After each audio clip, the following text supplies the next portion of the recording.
Hi, Mayor. Hi there.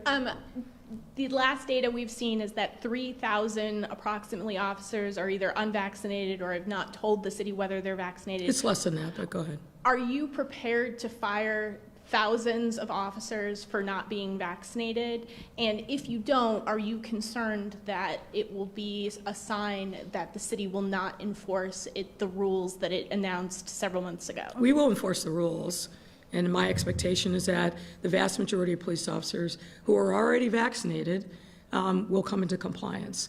There's been a lot of misinformation out there, so let me take a moment, if you don't mind, to make sure that we're all in one accord. And the police department itself will be putting out a communication to its members later this morning because there's a lot of misinformation.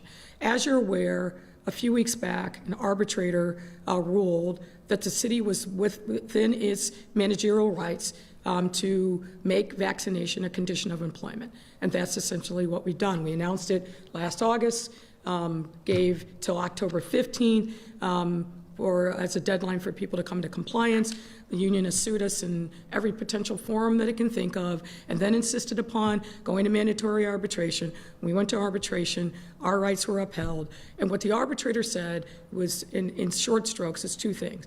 Number one, the first date by which members who are taking the two-shot vaccine, they had to get vaccinated by yesterday, March 13th, and then the last shot by April 13th. We're not doing mass firings today, which is what I think a lot of folks have been propagating. That's not going to happen. We're looking at the numbers. We're starting to see last week and over the weekend a number of people going to the portal and reporting that, in fact, they were vaccinated. We continue to see that, and I expect to continue seeing that.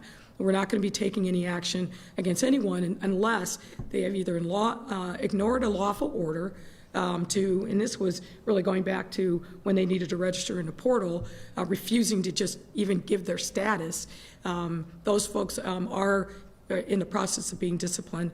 But my goal always is to educate people into compliance, and my hope is that the vast majority of officers, majority of which are vaccinated, will come into compliance and we'll move on.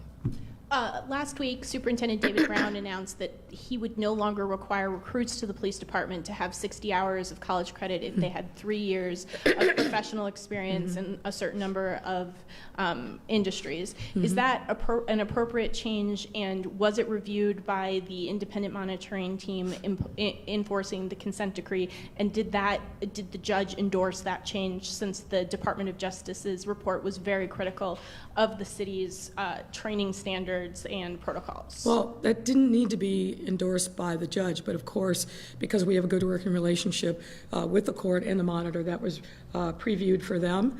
We do think that that was an appropriate thing to do.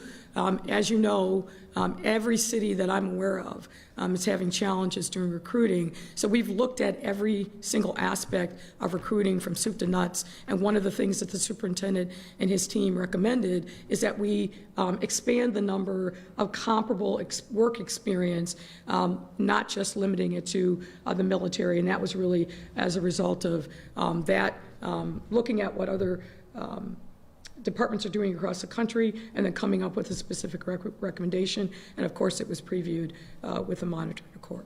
Greg Pratt.